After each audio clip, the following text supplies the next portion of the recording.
first realize that something wasn't right?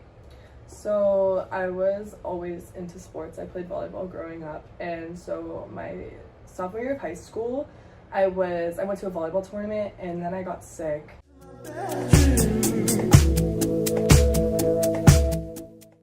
And then I came back to practice, so I took like 2 weeks off.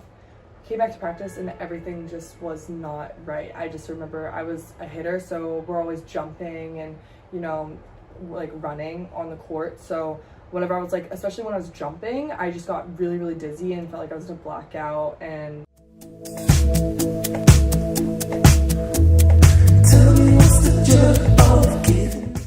Can you describe what it physically feels like when you stand up? I could try. So we'll say in the morning, because I do black out every morning. So when I stand up, especially from laying down, I stand up and everything's like fine, and then like 30 seconds in, my head starts hurting a little bit and my eyes start getting like closing a little bit, like it's like it feels heavy, and I feel my heart, it's like beating out of my chest, and then I start getting shaky. And then my whole body then starts shaking. Normally it's just my arms, but then my whole body starts shaking.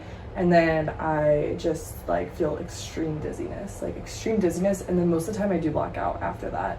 And it just like means like I don't see, it's basically like passing out, but I'm conscious. So I don't see anything, I don't hear anything. It's kind of like that. My body just feels numb at that point. Do you feel like other people take your illness seriously? I feel like it's a mix. Some people do, some people don't. I've had people tell me it's all in my head, especially doctors. When I first was figuring out what was wrong, told me it was anxiety or it was all in my head. They didn't believe me.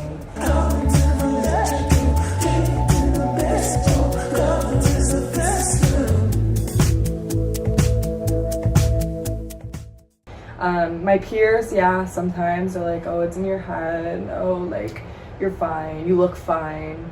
But I also have people like my doctor now, my specialist, he takes me seriously from the minute I met him and was like, yeah, you have POTS, you have this, like, we'll work to it, like, so. And then also peers too, my good friends, my friends always, they believe me, or, you know, some people that I just talk to and they tell me they have a chronic illness and I open up to them about me, it's like they get it. But yeah, it's like a mix of people who don't and do. What have you had to give up, like in regards like to dealing with your chronic illness? Yeah, so in high school I got it my sophomore year, right? So I had to give up volleyball because my chronic illness did get worse throughout high school and growing up.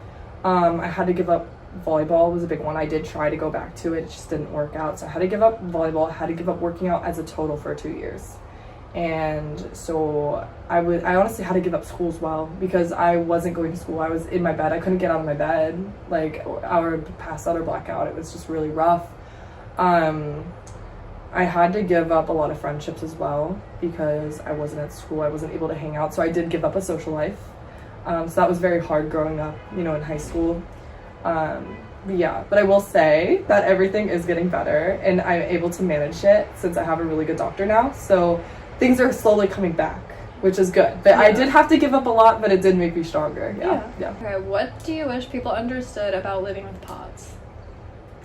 That is not all in our head, and that I wish people would understand as well that day-to-day life and day-to-day tasks, we have to do 100. We have to give it all and it makes it 10 times harder for us to even do day-to-day tasks or even like live. Like, so I wish people would understand how truly strong we are, or just anyone with a chronic illness that has, you know, bad fatigue and dizziness and everything like that. It just makes it so much harder to do day-to-day tasks. So we have to work extra hard to have a career, go to school, have a social life. So I wish people kind of understood like how strong we are. Like, we may seem weak, but we're actually very, very strong.